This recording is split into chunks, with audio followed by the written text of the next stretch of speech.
Hello hi ನಮಸ್ಕಾರ ಎಲ್ರಿಗೂ. ನಾನು ನಿಮ್ಮ ಪ್ರೀತಿಯ ವೀಕ್ಷಕ and welcome to my YouTube channel. ಹೆಣ್ಮಕ್ಳಿಗೆ ಮದುವೆ ಮುಂಚೆ ಒಂಥರ ಜೀವನ ಆದ್ರೆ ಮದುವೆ ಆದ್ಮೇಲೆ ಇನ್ನೊಂದು ರೀತಿಯ ಜೀವನ. ಆ ಜೀವನ ಹೇಗಿರುತ್ತೆ ಅನ್ನೋದನ್ನ ಇನ್ನೊಬ್ರು ಬಾಯಿಂದ ಕೇಳಿದಾಗ ನಮಗೆ ಅದರ ಅರಿವಾಗಲ್ಲ. ನಾವಾಗೆ ಅದರ ಎಕ್ಸ್ಪೀರಿಯನ್ಸ್ ಮಾಡಿದಾಗ ಮಾತ್ರ ಗೊತ್ತಾಗುತ್ತೆ ಅಲ್ವಾ. ಸೊ ಇದೀಗ ಇವತ್ತಿನ ವಿಡಿಯೋದಲ್ಲಿ ನಾನು ನಿಮಗೆ ತಿಳಿಸ್ತಾ ಇದ್ದೀನಿ, ನನ್ನ ಹಸ್ಬೆಂಡ್ಗೆ ಪ್ರತಿದಿನ ಅವರು ಕೆಲ್ಸಕ್ಕೆ ಹೋಗ್ಬೇಕಾದ್ರೆ ಅವ್ರಿಗೆ ನಾನು ಏನು ಲಂಚ್ ಬಾಕ್ಸಲ್ಲಿ ಪ್ಯಾಕ್ ಮಾಡ್ಕೊಡ್ತೀನಿ ಅಂತ. ಸೊ ವಾರದಲ್ಲಿರೋದು 7 ದಿನ, ಅದರಲ್ಲಿ ಒಂದಿನ ರಜೆ ಅಂದಮೇಲೆ 6 ದಿನ ಏನು ಕಳಿಸ್ತೀನಿ ಅವ್ರಿಗೆ ಪ್ರತಿದಿನ ಲಂಚ್ ಬಾಕ್ಸ್ಗೆ ಅಂತ ಇವತ್ತಿನ ವಿಡಿಯೋದಲ್ಲಿ ತಿಳಿಸ್ತಾ ಇದ್ದೀನಿ. ಸೊ ತಡ ಮಾಡದೆ ಒಂದು ವಿಡಿಯೋನ ಶುರು ಮಾಡೋಣ. ಅಡುಗೆನೂ ಬರ್ತಾ ಇರಲಿಲ್ಲ, ಅಡುಗೆ ಸಾಮಗ್ರಿಗಳ ಹೆಸರು ಗೊತ್ತಿರಲಿಲ್ಲ. ಮೈಸೂರಲ್ಲಿ ಇದ್ದಾಗ ಮನೆಗೆ ಅಡುಗೆ ಮಾಡೋದಕ್ಕೆ ಯಾರಾದ್ರೂ ಒಬ್ರು ಬರೋರು, ಅದಾದ್ಮೇಲೆ ಅಮ್ಮನ ಮನೆಯಲ್ಲಿದ್ರೆ ಅಮ್ಮ ಇರೋರು, ಅತ್ತೆ ಮಾವ ಜೊತೆ ಇದ್ದಾಗ ಅವ್ರು ಮಾಡೋರು, ಮಾಮ ಮಾಮಿ ಇದ್ದಾಗ ಅವ್ರು ಮಾಡೋರು. ಬಟ್ ಇವಾಗ ನಾನಿಲ್ಲಿ ಬಂದಿದ್ದೀನಿ, ನಾನು ಕುಕಿಂಗ್ ಕಲಿಬೇಕು. ಎಸ್, ಲಾಕ್ಡೌನ್ ಟೈಮಲ್ಲಿ ನಾನು ಕುಕಿಂಗ್ ಕಲ್ತಿದ್ದೆ. ಲಾಕ್ಡೌನ್ ಆಯಿತು, ಮತ್ತೆ ಎಲ್ಲ ಮಾಮೂಲಿ ಆಯಿತು, ಎಲ್ಲರೂ ಮನೆಗೆ ಬಂದು ಅಡುಗೆಯವರು ಅಡುಗೆ ಮಾಡ್ಕೊಡ್ತಾ ಇದ್ದಾರೆ, ಆರಾಮದಲ್ಲಿದೆ. ಇಲ್ಲಿ ಬಂದ ಮೇಲೆ ಪ್ರತಿದಿನ ಅಡುಗೆ ಮಾಡಬೇಕಾಯ್ತು. ಬಟ್ ಆ ಅಡುಗೆ ಮಾಡೋದು ನನಗೆ ಇಷ್ಟ ಆಯ್ತಾ, ಕಷ್ಟ ಆಯ್ತಾ ಅಂತ ಯೋಚನೆ ಮಾಡ್ತಿರೋರಿಗೆ ನನಗೆ ತುಂಬಾ ಇಷ್ಟ ಆಯಿತು.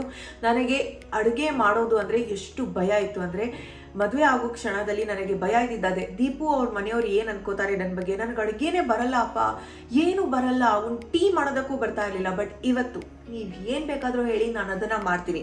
ಬಟ್ ನೀವು ಒಂದು 15 ಜನರಿಗೆ ಅಡುಗೆ ಮಾಡಿ ಅಂತ ಹೇಳಿದ್ರೆ ಆಬ್ವಿಯಸ್ಲಿ ನನಗೆ ಕಷ್ಟ ಆಗುತ್ತೆ. ಬಟ್ ಒಂದು 3 ಜನರಿಗೆ 4 ಜನರಿಗೆ ಯಾವ್ಯಾವ ಕ್ವಾಂಟಿಟಿ ಎಷ್ಟೆಷ್ಟು ಬೇಕು ಅಂತ ನಾನು ಕಾನ್ಫಿಡೆನ್ಸನ್ನು ಮಾಡ್ತೀನಿ.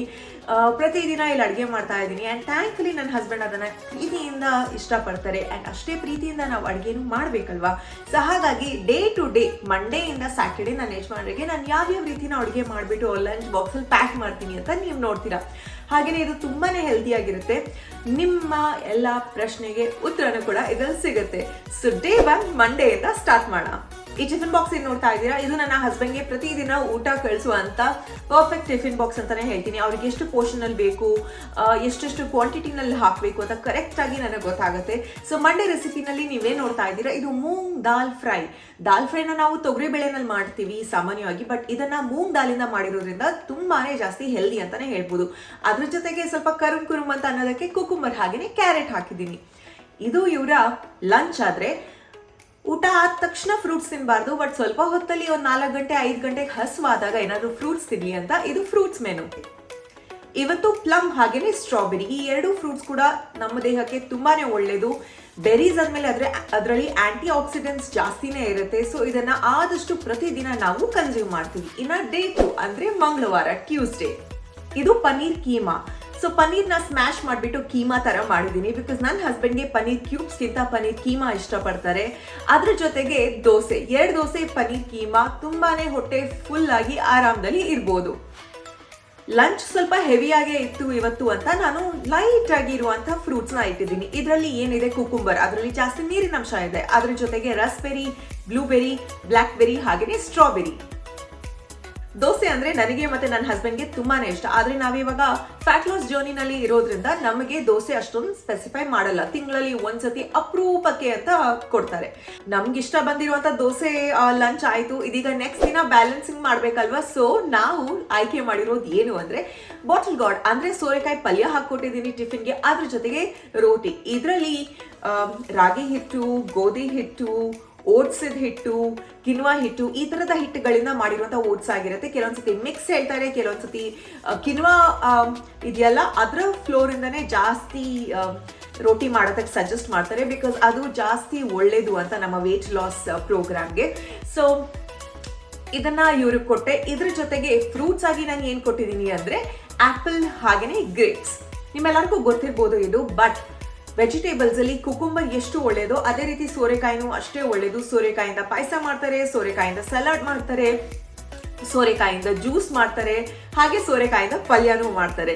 ಯಾಕೆ ಅಂದ್ರೆ ಇದು ನಮ್ಮ fat loss, weight management and health, ಫಿಟ್ನೆಸ್ಗೆ ತುಂಬಾನೇ ಒಳ್ಳೇದು. ಅದ್ರಲ್ಲಿ ಜಾಸ್ತಿ ನೀರಿನ ಅಂಶ ಇದೆಯಲ್ಲ, ಸೊ ವೇಟ್ ಗೇನ್ ಆಗುವಂತ ಚಾನ್ಸಸ್ ಇರಲ್ಲ. ಇದನ್ನ ಜಾಸ್ತಿ ಸಜೆಸ್ಟ್ ಮಾಡ್ತಾರೆ. ನನಗೆ ನನ್ನ ಹಸ್ಬೆಂಡ್ಗೆ ತರಕಾರಿ ಅಂದ್ರೆ ತುಂಬಾನೇ ಇಷ್ಟ. ಯಾವುದೇ ತರಕಾರಿ ಕೊಟ್ಟರು, ಯಾವುದೇ ರೀತಿನಲ್ಲಿದ್ರು ನಾವು ಅದನ್ನ ತಿಂತೀವಿ, ಬಟ್ ರುಚಿಯಾಗಿರ್ಬೇಕು. ಸೊ ಪ್ರಿಪ್ರೇಷನ್ ಹೇಗ್ ಮಾಡ್ತೀವಿ ಅದು ತುಂಬಾನೇ ಮುಖ್ಯವಾಗುತ್ತೆ. ಗುರುವಾರಕ್ಕೆ ಬರೋಣ. ಇನ್ನು ಥರ್ಸ್ಡೇಗೆ ಬಂದ್ಬಿಟ್ಟು ತುಂಬಾನೇ ಲೈಟ್ ಆಗಿರುವಂತ ಲಂಚ್ ಮೆನು ಕೊಟ್ಟಿದ್ದೀನಿ, ಬಟ್ ತುಂಬಾನೇ ಟೇಸ್ಟಿ ಆಗಿರುತ್ತೆ. ಆಗಿರುವಂಥದ್ದು. ಅದೇನದು ಕಾಲಾ ಚೆನ್ನ ಸಲಾಡ್ ಅಂದ್ರೆ ಕಡಲೆಕಾಳು ಇರುತ್ತಲ್ಲ ಕಪ್ ಕಲರ್ದು, ಅದನ್ನ ಹಿಂದಿನ ದಿನ ನೆನೆಸಿಟ್ಟು ಅದಕ್ಕೆ ಈರುಳ್ಳಿ ಟೊಮ್ಯಾಟೊ ಚೆನ್ನಾಗಿ ಮಸಾಲೆ ಎಲ್ಲ ಹಾಕಿ ಅದನ್ನ ಅವ್ರ ಬಾಕ್ಸಿಗೆ ಪ್ಯಾಕ್ ಮಾಡ್ತೀನಿ. ಅದ್ರ ಜೊತೆಗೆ ಸೈಡ್ ಅಲ್ಲಿ ಸ್ವಲ್ಪ ಫ್ರೈ ಮಾಡಿರುವಂತಹ ಮೂಂಗ್ಫಲಿ ಅಂದ್ರೆ ಗ್ರೌಂಡ್ ನಟ್ನ ಇಡ್ತೀನಿ. ಅದ್ರ ಜೊತೆ ಹಾಕ್ತಿದ್ರೆ ಕರುಮ್ ಅಂತ ತುಂಬಾನೇ ರುಚಿಯಾಗಿರುತ್ತೆ ಅಂತ.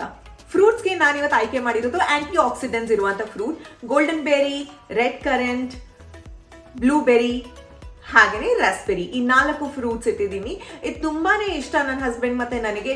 ನಿಜವಾಗ್ಲೂ ಹೇಳ್ಬೇಕಂದ್ರೆ ಇದ್ರ ಟೇಸ್ಟ್ ಏನು ಅದ್ಭುತ ಅಂತ ಇರಲ್ಲ, ರೇಟ್ ಮಾತ್ರ ಎಕ್ಸ್ಪೆನ್ಸಿವ್, ಆದ್ರೆ ಟೇಸ್ಟ್ ವೈಸ್ ಈ ನಮ್ಮ ಮಾಮೂಲಿ ಹಣ್ಣೆ ಸೂಪರ್ ಟೇಸ್ಟಿಯಾಗಿರುತ್ತೆ. ಆದ್ರೆ ಇದು ನಮ್ಮ ಮಾಮೂಲಿ ಹಣ್ಣಕ್ಕಿಂತ ತುಂಬಾನೇ ನಮ್ಮ ದೇಹಕ್ಕೆ ಒಳ್ಳೇದು. ಸೊ ಇದನ್ನ ನಾವು ಕನ್ಸ್ಯೂಮ್ ಮಾಡ್ತೀವಿ ಪ್ರತಿದಿನ. ಬ್ಲೂಬೆರಿ ಅಂತೂ ನಾವು ತಿಂತೀವಿ. ನನಗೆ ಇಂಗ್ಲಿಷ್ ಬ್ರೇಕ್ಫಾಸ್ಟ್ ಹಾಗೇನೆ ಇಂಡಿಯನ್ ಬ್ರೇಕ್ಫಾಸ್ಟ್ 2 ತರ ವೆರೈಟಿನೂ ಇಷ್ಟ. ಸೊ ನಮ್ಮ ನ್ಯೂಟ್ರಿಷನಿಸ್ಟ್ ಏನ್ ಮಾಡ್ತಾರೆ ಅಂದ್ರೆ ಫೋಕಸ್ ಮಾಡ್ತಾರೆ ಮಿಕ್ಸ್ ಅಂಡ್ ಮ್ಯಾಚ್ ಮಾಡೋದಕ್ಕೆ. ಸೊ ಇವತ್ತು ಫ್ರೈಡೆ ಮೆನುನಲ್ಲಿ ಸ್ಯಾಂಡ್ವಿಚ್ ಇದೆ. ಸ್ಯಾಂಡ್ವಿಚ್ಗೆ ಉಪಯೋಗಿಸುವಂತ ಬ್ರೆಡ್ ಇದೆಯಲ್ಲ, ಇದು ರೈ ಬ್ರೆಡ್ ಅಥವಾ ಮಲ್ಟಿಗ್ರೇನ್ ಬ್ರೆಡ್ ಆಗಿರುತ್ತೆ. ಅವರು ಸ್ಪೆಸಿಫಿಕ್ ಆಗಿ ಇದೇ ಬ್ರೆಡ್ ಬೇಕು ಅಂತ ಹೇಳ್ತಾರೆ. ಆ ಬ್ರೆಡ್ ನೇ ಹುಡುಕ್ಬಿಟ್ಟು ನಾನು ಸ್ಯಾಂಡ್ವಿಚ್ ಮಾಡಬೇಕಾಗತ್ತೆ. ಹಾಗೇನೆ ಸ್ಯಾಂಡ್ವಿಚ್ ಮಾಡಬೇಕಾದ್ರೆ ಜಾಸ್ತಿ ಮೇಯೋನೀಸ್ ಕೆಚಪ್ ಈ ತರದ್ ಯಾವುದು ಉಪಯೋಗಿಸಬಾರ್ದು, ಆದಷ್ಟು ಹೆಲ್ದಿ ಸ್ಯಾಂಡ್ವಿಚ್ ನೇ ಮಾಡಬೇಕಾಗತ್ತೆ. ಇದ್ರ ಜೊತೆಗೆ ನಾನು ಸ್ವಲ್ಪ ಕಾರ್ನ್ ಅಂದ್ರೆ ಬೇಯಿಸಿರುವಂತ ಸ್ವೀಟ್ ಕಾರ್ನ್ ನ ಇಟ್ಟಿದ್ದೀನಿ. ಹಾಗೇನೆ ಸ್ವಲ್ಪ ಕ್ಯಾರೆಟ್ ಅಂಡ್ ಕುಕುಂಬರ್. ಆದಷ್ಟು ಸ್ವೀಟ್ ಕಾರ್ನ್ ನ ಅವಾಯ್ಡ್ ಮಾಡ್ತೀವಿ ಬಿಕಾಸ್ ಅದು ನಮ್ಮ ವೇಟ್ ಮ್ಯಾನೇಜ್ಮೆಂಟ್ ಗೆ ಅಷ್ಟೊಂದು ಒಳ್ಳೇದಲ್ಲ ಅಂತ. ಇನ್ನ ಫ್ರೂಟ್ಸ್ ವಿಚಾರಕ್ಕೆ ಬಂದಾಗ ಈ ದಿನದಂದು ನಾನು ಇವರಿಗೆ ಟಿಫಿನ್ ಬಾಕ್ಸ್ ಹಾಕೊಟ್ಟಿರೋದು ಆಪಲ್, ಪ್ಲಮ್ ಹಾಗೇನೆ ಸ್ಟ್ರಾಬೆರಿ. ಮಂಡೇ ಟು ಸ್ಯಾಟರ್ಡೇ ಈ ತರದ ಮೆನು ಇರುತ್ತೆ, ಬಟ್ ಇದು ಫಿಕ್ಸ್ಡ್ ಆಗಿರಲ್ಲ. ನೆಕ್ಸ್ಟ್ ವೀಕ್ ಒಂದ್ ಸ್ವಲ್ಪ ವ್ಯತ್ಯಾಸ ಇರ್ಬೋದು. ಕೆಲವೊಂದ್ ದಿನ ಪೋಹಾ ಇರುತ್ತೆ, ಕೆಲವೊಂದ್ ದಿನ ರಾಗಿದು ಪ್ಯಾನ್ ಕೇಕ್ ಇರುತ್ತೆ, ಇನ್ನೇನೇನೇನೋ ಮಾಡ್ತೀವಿ ನಾವು. ನಮ್ಮಿಬ್ರಿಗೆ ಚಿಕನ್ ಎಗ್ಸ್ ಅಂದ್ರೆ ತುಂಬಾನೇ ಇಷ್ಟ. ಸೊ ಶನಿವಾರದ ಮೆನುನಲ್ಲಿ ನೀವೇನ್ ನೋಡ್ತಾ ಇದ್ದೀರಾ, ನಾನು ಡ್ರೈ ಚಿಕನ್ ನ ಮಾಡಿದ್ದೀನಿ. ಚಿಕನ್ ಮಾಡ್ಬೇಕಾದ್ರೂ ಅಷ್ಟೇ ಜಾಸ್ತಿ ಮಸಾಲೆ ಹಾಕೋದು, ಜಾಸ್ತಿ ಎಣ್ಣೆ ತುಪ್ಪ ಎಲ್ಲ ಹಾಕೋದು ಮಾಡಲ್ಲ. ಆದಷ್ಟು ಕಮ್ಮಿನಲ್ಲಿ ಹಾಕ್ತೀನಿ ಅಂಡ್ ಕಮ್ಮಿ ಕ್ವಾಂಟಿಟಿ ಕೂಡ ತಿನ್ಬೇಕು. ಚಿಕನ್ ಇದ್ದಾಗ ಇದ್ರ ಜೊತೆಗೆ ರೈಸ್ ರೋಟಿ ಇರುತ್ತೆ, ಇಲ್ಲ ಬರೇ ಚಿಕನ್ ಇರುತ್ತೆ. ಚಿಕನ್ ಜೊತೆಗೆ ಸ್ವಲ್ಪ ಕ್ಯಾರೆಟ್, ಸ್ವಲ್ಪ ಕುಕುಂಬರ್, ಮಂಚ್ ಮಾಡೋದಕ್ಕೆ ಕರುಮ್ ಅಂತ ಇರ್ಬೇಕಲ್ವಾ. ಸೊ ಈ ತರ ಒಂದು ಲಂಚ್ ಇಟ್ಟಾಗ ತುಂಬಾನೇ ಖುಷಿ ಅನ್ಸುತ್ತೆ ಇಬ್ರಿಗೆ. ಇದ್ರ ಜೊತೆಗೆ ಫ್ರೂಟ್ಸ್ ಆಗಿ ನೀವೇನ್ ನೋಡ್ತಾ ಇದ್ದೀರಾ, ಪೊಮಗ್ರನೇಟ್ ಹಾಗೇನೆ ವಾಟರ್ ಮೆಲನ್. ಇದು ನನ್ನ ಫೇವ್ರೆಟ್ ಫ್ರೂಟ್ಸ್ ಅಂಡ್ ಟೇಸ್ಟಿನೂ ಆಗಿರುತ್ತೆ, ಜ್ಯೂಸಿನೂ ಆಗಿರುತ್ತೆ, ಸ್ವೀಟ್ ಕೂಡ ಆಗಿರುತ್ತೆ. ಅದ್ರ ಜೊತೆಗೆ ಸಂಡೇ ಬಂದಾಗ ನಾವ್ ಏನ್ ತಿಂತೀವಿ ಅಂತ ಯೋಚನೆ ಮಾಡೋರಿಗೆ, ಮಂಡೇ ಟು ಸ್ಯಾಟರ್ಡೇ ನಾವು ಹೆಂಗ್ ಮೇಂಟೈನ್ ಮಾಡ್ತೀವೋ ಸಂಡೇನು ಅದೇ ರೀತಿ ನಾವು ಕನ್ಸ್ಯೂಮ್ ಮಾಡ್ತೀವಿ. ಅಕಸ್ಮಾತ್ ಅನ್ಸಿದ್ರೆ ನನಗೆ ಚಾಕ್ಲೇಟ್ ಬೇಕು ಅಂದ್ರೆ ನಾನು ತಿಂತೀನಿ ಅದನ್ನ. ಬಟ್ ಮುಂಚೆ ಎಲ್ಲ ಪ್ರತಿ ದಿನ ತಿಂತಾ ಇದೆ, ಬಟ್ ಇವಾಗ may be once in 2 weeks 2-3 times in a month ಆ ಥರ ಕನ್ಸ್ಯೂಮ್ ಮಾಡ್ತೀನಿ. ಸೊ ನಾವು ತಿನ್ನುವಂಥ ಕ್ವಾಂಟಿಟಿ ಇದೆಯಲ್ಲ, ನಂದು ದೀಪುದು, ಅದು ಕೂಡ ಕಮ್ಮಿ ಆಗಿದೆ. ಬಿಕಾಸ್ ನಮಗೆ ಇವಾಗ ಎಕ್ಸಾಕ್ಟಾಗಿ ಗೊತ್ತಾಗಿದೆ ಎಷ್ಟು ಕ್ವಾಂಟಿಟಿ ತಿನ್ನಬೇಕು, ಎಷ್ಟು ತಿಂದರೆ ಹೊಟ್ಟೆ ತುಂಬುತ್ತೆ, ಎಷ್ಟು ತಿಂದರೆ ಸಾಕಾಗುತ್ತೆ ನಮ್ಮ ಬಾಡಿಗೆ ಅಂತ. ಆ್ಯಂಡ್ ಇದ್ರ ಜೊತೆಗೆ ಎಕ್ಸಸೈಸ್ ಮಾಡಿದಷ್ಟು ಒಳ್ಳೇದು. ಬಟ್ ನಾವಿಬ್ರು ಅಷ್ಟೊಂದು ಎಕ್ಸಸೈಸ್ ಮಾಡಲ್ಲ ಬಿಕಾಸ್ ಟೈಮ್ ಸಿಗಲ್ಲ ಅಂತ. ನಾನು ಮನೆ ಕೆಲಸ ಮಾಡ್ತಾ ಇರ್ತೀನಿ, ಅದ್ರ ಜೊತೆಗೆ ಯೂಟ್ಯೂಬ್ ಅಂತ ಇರುತ್ತೆ. ಅವ್ರು ಬೆಳಗ್ಗೆ ಹೋದರೆ ಸಂಜೆ ಬರ್ತಾರೆ. ಕೆಲವೊಂದ್ಸತಿ ಸ್ಪ್ಲಿಟ್ ಡ್ಯೂಟಿ ಇದ್ದಾಗ ಮಧ್ಯಾಹ್ನ ಮನೆಗೆ ಬರ್ತಾರೆ, ಮಧ್ಯಾಹ್ನ ಮನೆಯಲ್ಲಿ ಊಟ ಮಾಡ್ತಾರೆ, ಆಮೇಲೆ ಸಂಜೆ ಹೋಗ್ತಾರೆ, ರಾತ್ರಿ ಆಗತ್ತೆ ಅವ್ರು ಬರೋದು. ಸೊ ಈ ತರ ಎಲ್ಲ ಏನೇನೋ ಇದೆ. ಸೊ ನಿಮ್ಮ ಲೈಫ್ ಸ್ಟೈಲ್ ಯಾವ ರೀತಿ ಇರುತ್ತೆ ಅದ್ರ ಪ್ರಕಾರ ನೀವು ಯೋಚನೆ ಮಾಡಿ ಪ್ಲಾನ್ ಮಾಡಬೇಕು. ಸ್ಟಾರ್ಟಿಂಗ್ ಅಲ್ಲಿ ಕಷ್ಟ ಆಗ್ಬೋದು, ಬಟ್ ನೋ, ಹೋಗ್ತಾ ಹೋಗ್ತಾ ತುಂಬಾನೇ ಈಸಿ ಅನ್ಸುತ್ತೆ. ಹಾಗೇನೆ ಇದು ನಮ್ಮ ಬರೀ ಲಂಚ್ ಮೆನು ಆಗಿದ್ರೆ ನನ್ನ ಹಸ್ಬೆಂಡ್ಗೆ ಹಾಕೊಡುವಂಥದ್ದು. ಬೆಳಗ್ಗೆಯಿಂದ ಸಂಜೆ ತನಕ ನಾವಿಬ್ರು ಏನ್ ತಿಂತೀವಿ ಅದ್ರ ಕುತೂಹಲ ಇರ್ಬೋದಲ್ವಾ? ಬೇಕು ಅಂದ್ರೆ ಕಾಮೆಂಟ್ ಸೆಕ್ಷನ್ ಅಲ್ಲಿ ತಪ್ಪದೆ ತಿಳಿಸಿ. ಇಲ್ಲಿ ನಾನೊಂದು ವಿಷಯ ಹೇಳ್ಬೇಕು. ನಾನ್ ಅನ್ಕೊಂಡಿದ್ದೆ ಈ ಫಿಟ್ನೆಸ್ ಊಟ ಎಲ್ಲ ಚೆನ್ನಾಗಿರಲ್ಲಪ್ಪ, ನಿಜವಾಗ್ಲೂ ನಾನು ಹಂಗೆ ಅನ್ಕೊಂಡಿದ್ದೆ. ನಿಮ್ಮಲ್ಲೂ ಸುಮಾರು ಜನ ಆತರ ಅನ್ಕೊಂಡಿರ್ಬೋದು, ಬಟ್ ನೋ, ಅದು ತಪ್ಪು. ನಾವ್ ಯಾವ ರೀತಿ ಪ್ರಿಪೇರ್ ಮಾಡ್ತೀವಿ ಅದು ತುಂಬಾನೇ ಮುಖ್ಯ. ಬ್ರೇಕ್ಫಾಸ್ಟ್, ಲಂಚ್, ಡಿನ್ನರ್ 3 ಹೊತ್ತಿಗೂ ಬೇರೆ ಬೇರೆ ರೀತಿಯ ನಾವು ಊಟನ ಕನ್ಸ್ಯೂಮ್ ಮಾಡ್ತೀವಿ. ಹಾಗೇನೆ 11 ಗಂಟೆ ಆಮೇಲೆ 5 ಗಂಟೆಗೆ ಮಧ್ಯದಲ್ಲಿ ಫ್ರೂಟ್ಸ್ ಅಂತ ತಿಂತೀವಿ, ಇಲ್ಲಾಂದ್ರೆ ಸ್ನ್ಯಾಕ್ಸ್. ಅದ್ರ ಜೊತೆಗೆ ಬೆಳಿಗ್ಗೆ ಅರ್ಲಿ ಮಾರ್ನಿಂಗ್ ಒಂದು ಡ್ರಿಂಕ್, ಊಟ ಆದ್ಮೇಲೆ ಒಂದು ಡ್ರಿಂಕ್, ಅಥವಾ ಮಧ್ಯಾಹ್ನ ಒಂದು ಡ್ರಿಂಕ್. ಈ ತರ ಯಾವ್ದಾದ್ರು ಒಂದು ಹೊತ್ತಲ್ಲಿ ಒಂದು ಲೆಮನ್ ವಾಟರ್, ಜೀರಾ ವಾಟರ್ ಅಥವಾ ಈ ಥರದ್ದು ಏನಾದರೂ ಡ್ರಿಂಕ್ನ ಕನ್ಸ್ಯೂಮ್ ಮಾಡ್ತೀವಿ. ಸೊ ಸ್ಟಾರ್ಟಿಂಗಲ್ಲಿ ನನಗೆ ತುಂಬಾನೇ ಕಷ್ಟ ಅನ್ನಿಸ್ತಾ ಇತ್ತು, ಏನಪ್ಪ ಪ್ರತಿಯೊಂದು ಹೊತ್ತಿಗೆ ಒಂದೊಂದು ರೀತಿಯ ಊಟನ ನಾನು ತಯಾರಿ ಮಾಡ್ತಾ ಇರ್ಬೇಕಂತ. ಬಟ್ ಹೋಗ್ತಾ ಹೋಗ್ತಾ ನನ್ಗೆ ಇವಾಗ ತುಂಬಾನೇ ಸುಲಭ ಅಂತ ಅನ್ಸುತ್ತೆ. ಇದೀಗ ಆಲ್ಮೋಸ್ಟ್ 2 ತಿಂಗಳಾಗಿದೆ ನಮ್ದು. ಅಂಡ್ ನನ್ನ ಡಿಫ್ರೆನ್ಸ್ ಏನೇ ಇದು ನೀವು ಕಾಮೆಂಟ್ ಸೆಕ್ಷನ್ ಅಲ್ಲಿ ಹೇಳ್ತಾ ಇದ್ದೀರಾ. ಸೊ ಥ್ಯಾಂಕ್ ಯು ನಿಮ್ಮ ಅಬ್ಸರ್ವೇಷನ್ಗೆ, ಖುಷಿ ಆಗ್ತಾ ಇದೆ. ಇದ್ರ ಬಗ್ಗೆ ಪೂರ್ತಿ ಡೀಟೇಲ್ಸ್ ನಾನು ಇವಾಗಲೇ ಹೇಳಲ್ಲ, ಯಾಕಂದ್ರೆ ಹೇಳಿದ್ರೆ ಜಸ್ಟಿಸ್ ಆಗಲ್ಲ ಅಲ್ವಾ. ನನ್ನ ಒಂದು ಎಂಟೈರ್ ಟ್ರೈನಿಂಗ್ ಕಂಪ್ಲೀಟ್ ಆದಮೇಲೆ ನೀವು ಖಂಡಿತವಾಗ್ಲೂ ಒಂದು ಕಾಣುವಂತ ಒಂದು ಬದಲಾವಣೆ ನೋಡ್ತಾ ಇದ್ದೀರಾ ಅಂತ ಗೊತ್ತಾದ್ಮೇಲೆ ನಾನು ಅದರ ಡೀಟೇಲ್ಸ್ನ ನಿಮಗೆ ತಿಳಿಸ್ತೀನಿ, ಬಿಕಾಸ್ ಅದನ್ನು ಮಾತ್ರ ನಾನು ತಪ್ಪಲ್ಲ. ನನಗಂತೂ ಇವಾಗ ಸ್ಯಾಟಿಸ್ಫ್ಯಾಕ್ಷನ್ ಇದೆ, ಚೆನ್ನಾಗಿ ನಡೀತಾ ಇದೆ. ನಿಮಗೂ ಈ ಥರದ healthy recipes, healthy life style ಬೇಕು ಅಂದರೆ ಈ ಒಂದು ಫುಡ್ ಮೆನುನ ನೀವು ಕೂಡ ಟ್ರೈ ಮಾಡ್ಬೋದು ಅಂತ ಹೇಳ್ತೀನಿ, Monday to Saturday. And enjoy ಮಾಡಿ ನಿಮ್ಮ ಲೈಫ್ನ ಚೆನ್ನಾಗಿ ಹೆಲ್ದಿಯಾಗಿ. ಎಷ್ಟು ಇಂಪಾರ್ಟೆಂಟ್ ತಿನ್ನೋದು ಅಂತ ನನಗೆ ಅದರ ಅನುಭವ ಆಗಿದೆ. ಸೊ ನಾವು ಇದೀಗ ಆದಷ್ಟು ಹೆಲ್ದಿ ಫುಡ್ನೇ ಕನ್ಸ್ಯೂಮ್ ಮಾಡ್ತಾ ಇದ್ದೀವಿ. ನೀವು ಕೂಡ ಆದಷ್ಟು ಹೆಲ್ದಿ ತಿನ್ನಿ, ಬಟ್ ಚೀಟ್ ಡೇಸ್ ಅಂತ ಮಾಡ್ತೀವಿ. ಅಲ್ಲಿ ಇಲ್ಲಿ ನಮ್ಗೆ ಏನು ಅನ್ಸುತ್ತೆ ತಿನ್ನಬೇಕು ಅಂತ ತಿಂತೀವಿ. ಆಸೆ ಆದಾಗ ಬಿಡಬಾರ್ದಲ್ವಾ. ಎನಿವೇಸ್, ಐ ಹೋಪ್ ಈ ಒಂದು ವಿಡಿಯೋ ಇಷ್ಟವಾಗಿರುತ್ತೆ. ಇಷ್ಟವಾದಲ್ಲಿ ಮಿಸ್ ಮಾಡದೆ hit like, share and subscribe. Lots of love, ಪ್ರೀತಿ ಸದಾ ಹೀಗೆ ಇಲ್ಲಿ ನಿಮ್ಮ ಕನ್ನಡಿಗರ ಸದಾ ಪ್ರೋತ್ಸಾಹಿಸಿ. ಟಾಡಾ.